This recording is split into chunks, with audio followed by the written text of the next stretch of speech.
Welcome to our channel. In this video, we will guide you through the steps to troubleshoot and fix a computer that won't turn on. This situation can be frustrating, but don't worry. We'll take it step by step to identify the problem and hopefully get your computer back up and running.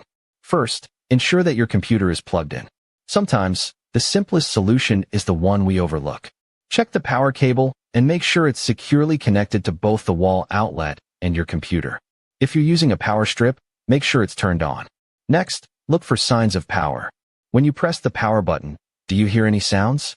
Listen for fans spinning or lights illuminating.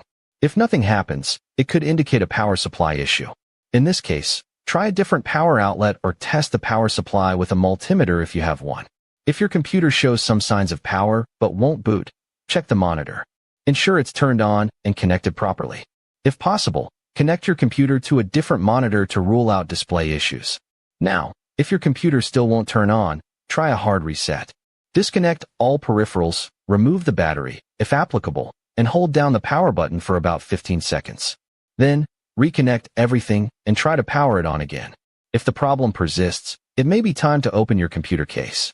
Check for loose connections or signs of hardware failure. Look for burnt components or a faulty RAM stick. Reseating the RAM can sometimes help resolve boot issues. Finally, if all else fails, consider seeking professional help. Sometimes, the problem may be beyond a simple fix, and a technician can diagnose and repair it effectively. Thank you for watching. If you found this video helpful, please give it a thumbs up and consider subscribing to our channel for more tech tips and troubleshooting guides.